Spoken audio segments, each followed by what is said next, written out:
Hi Aquarius, welcome to your November 2018 Astro Update. It's Rena here. This is a jam-packed month and there's so much happening. I think that there are new beginnings that are not just the typical new moon cycle that we experience every month, but kind of like longer term, greater impact areas. I'll get to those in 1 second, but I wanted to talk about going into this month. There, some stuff coming from last month that is going to be with us for half or most of November. And one of them is that the sun is in Scorpio. And for you, this is the 10th house of career. So the sun in the 10th house, there's a sense of pride, a sense of really feeling like you are at your peak performance when it comes to your professional life. And the sun, we can embody that, whatever that sign that the sun goes into, we can embody that energy. And then also with the house placement. So the sun is in Scorpio. You're in Aquarius. And usually Aquarians, detachment should have your picture in the dictionary. But with Scorpio, you may be feeling very intense about your professional life. Like you may really want to leave your mark at this time. And interestingly, at the very same time that this is happening, Mars, which is about your drive, your ambition, the push that gets you to want to achieve, is going to be in your sign. And as I said, this is coming from October. So if you're listening in October, chances are these... well, let me see. What's the date that I'm doing this? Well, I'm doing this on the 19th. So the sun is poised to enter the 10th house. But if you're listening in late October, then these things will already be true for you. And Mars in the first house just makes you naturally promoting yourself, pushing yourself, sometimes being pushy, being like an Aries person. So it's like you morph into an Aries where you're like, me, look at me, hire me, date me, look ma, no hands. I'm so great. Okay. That kind of thing. And, so by the way, if I sound nasally, I just realized I'm fighting off a flu, so I might sound a little bit nasally. Yeah, so that can be a wonderful time of being able to feel that you have a lot of energy, even physically, because the first house is the house of the self and the body. But you always have to observe a little bit of restraint because you might come across as obnoxious if you're too pushy. On the 6th, Uranus retrogrades back into Aries. So it went into Taurus after 7 years of being in Aries and went into Taurus in mid-May, into that 4th house of home and family. I don't know how many Aquarians already have experienced that influence of Uranus in the 4th house. There could be a lot of plot twists when it comes to your abode. You might move unexpectedly more than once during the next 7 years. Maybe you already did so. And it's possible, especially for a sign like Aquarius, that you assumed you were going to be living someplace forever, and you end up moving, and then you end up moving after that. So you have to allow a little bit of flexibility in the area of home and family, because there could be some surprises awaiting you in the next 7 years. But now we have Uranus going back into the 3rd house, which has to do with communication. It has to do with siblings. The 4th house has to do with your mother. So you might be having like family issues where the people, your family of origin, is acting in ways that is unlike them for whatever reason. And maybe they're going through their own stuff. And so you're having to deal with that. It can be, if you're a writer, you might have this piece of writing. Maybe you're going to edit it and self-publish it, and it becomes a smash bestseller. That's the thing about Uranus, and this is your ruler, Aquarius. So you're kind of used to that kind of influence, but anything can happen. And I find that very delicious as a Sagittarian. Some people, I could see like a Taurus or a Cancer person being a little bit, oh, no, I don't want anything to just happen. But this could be in the area of writing, internet. Maybe you decide to make videos and they go viral. This will be for several months before I think in March or so of 2019 that Uranus goes back into Taurus. I'm not 100% sure about that, but it's going to be in Aries for several more months. So it will be kind of turning this part of your life, I wouldn't say upside down, but kind of giving it a little bit of the sense of surprises ahead. And this is your local environment too. So maybe you're going to be doing,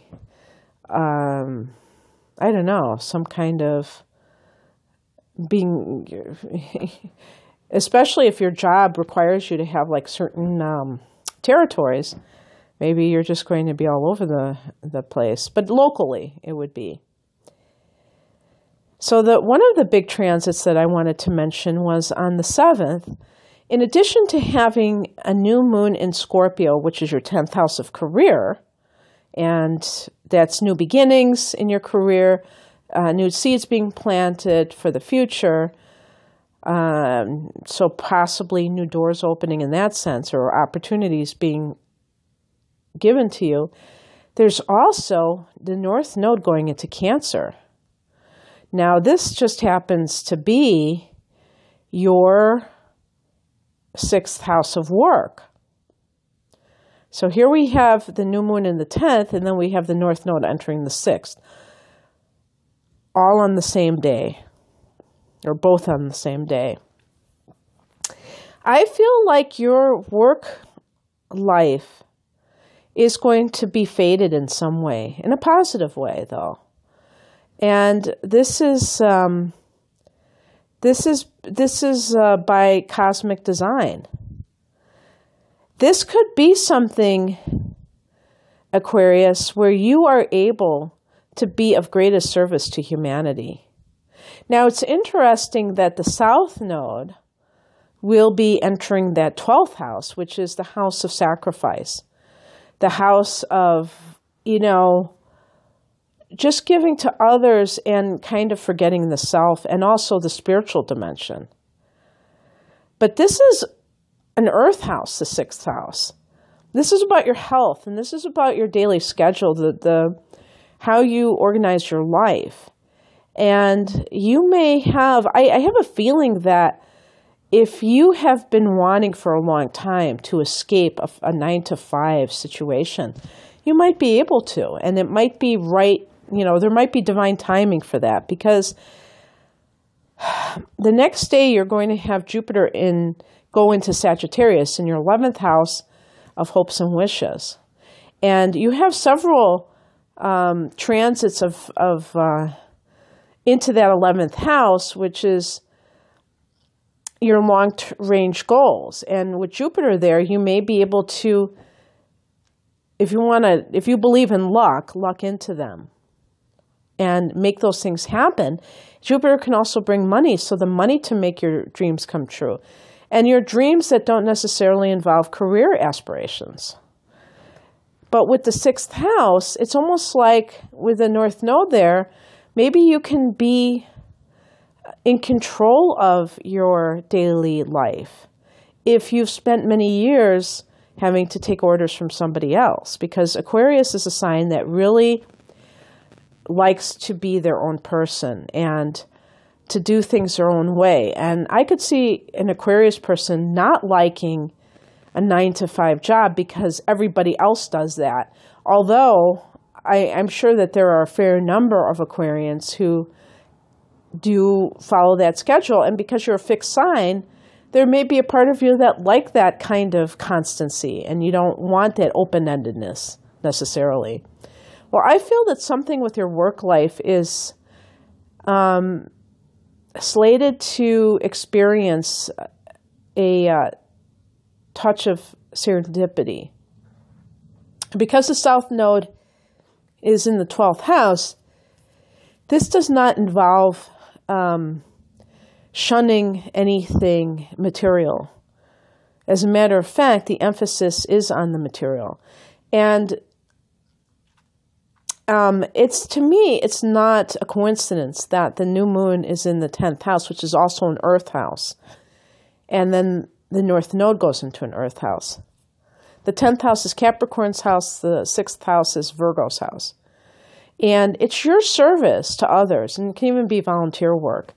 So you may come across something that seems random, that seems maybe, but it's going to be positive because it's going to feel right at home for you. And this has probably been worked out. You know, before you came here, you probably decided that at this juncture of your life, you were going to get into this. And an example would be you might have read articles or books by people who had these high-powered careers and they ended up quitting them and doing something very capricious, or they were being capricious and doing something very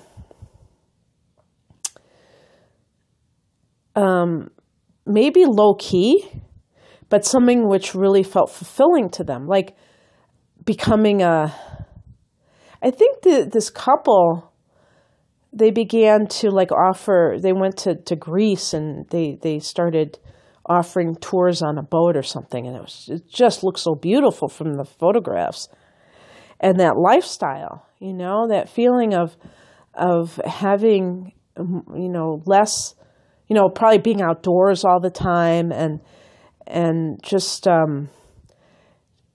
showing people all the beauty of the landscape versus being cooped up in an office or feeling like pressure. And, you know, for some people, being in an office is their goal and their joy. So it's really, I don't want to pit one against the other, but I think you know what I mean. And this could have an impact on your daily life because the North Node, because the 6th house is about the way you arrange your days. And sometimes people don't even think about that. They're like, okay, well, I get up, I go to work, 9 to 5, I come home, I eat, I, you know, do a couple things, I go to sleep and wash, rinse, repeat. And some people are like, no, I want to have a totally different way of doing things. And it's like, it just works out that way. And with the 11th house activated so much, you know, this month with Jupiter going in there, and we're going to have the sun in there and all this stuff. It can feel like all the pieces are coming into place. So on the 15th, Mars goes into Pisces, and this is your second house of earned income. So you have the North Node in Cancer in the 6th, and then you have Mars going into the 2nd, which is another Earth house. And this makes you very motivated to make money. November comes, you know, it's the holiday season begins in November, at least in North America. So this can be a time when people are working a second job, maybe a seasonal job, or they're working harder at their job because, they're going to take off and they have to get a certain amount done before the business closes down for a week or what have you. So that could simply be what it is. You might be working overtime, or you might just have a real desire to be making more money for another specific goal that you have, like a down payment on a house or what have you. On the 16th, Venus turns direct in Libra in the 9th house.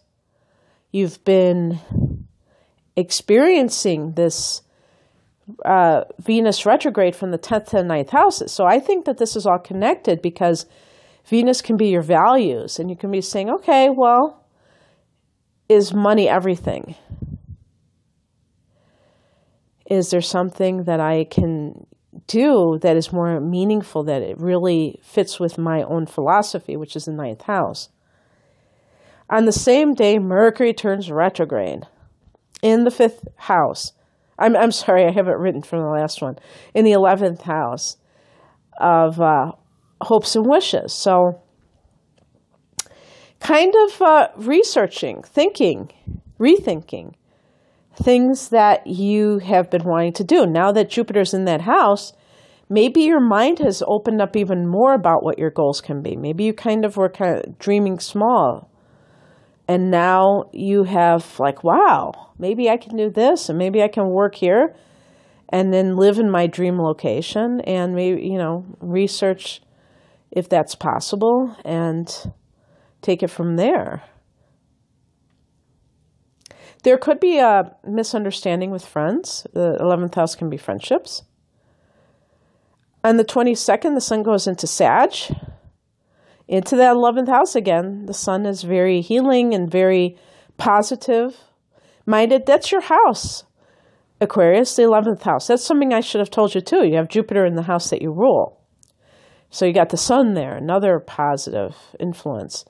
And at the same time, there's a full moon in your 5th house of creativity and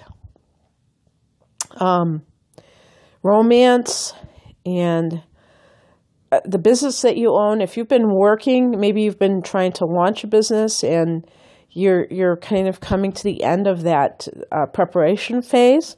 That's a possibility. Maybe you've been dating somebody and now's the time that you feel that you should take it to the next level. Maybe you want to move in together, or you want to get engaged. This is the time to say that this might be, that this is like a situation of, I can't think straight, a general reading. Okay, so it does depend on your sun and rising sign. And since these are both at 0 degrees of Sag and Gemini, for the vast majority of people, this is going to fall into the 10th house for them. So the sun in the 10th house and the full moon in the 4th house. But I can't get into all of that for each reading. A private reading link is below if you'd like that. But I wanted to make a full disclosure because these are both at 0 degrees. So they're really on the cusp. And on the 24th, Neptune turns direct in Pisces. And this is the 2nd house of earned income. You may have had some kind of reality check the last several months, Aquarius, about your finances. And it may have felt a little bit disillusioning that certain things were happening that you were blissfully unaware of. When Neptune is in a particular house, there can be a very idealistic, but sometimes unrealistic, maybe diluted influence on a person. And this is a situation where you are now getting back into the mode of feeling more idealistic about your life and about when it comes to the money that you're earning. You already have Mars in this house. Mars and Neptune in the same house is quite odd. They are so diametrically opposed in what they're about. But at the very least, this can give you more inspiration to really try to make the most of that Mars transit, and maybe you have this really big dream that you want to fulfill, and this is helping you. This is a guiding light for you. Okay, that's what I have for you, Aquarius. I hope you've enjoyed this, and I hope that your November is one for the record books, one to remember. Take care. Bye.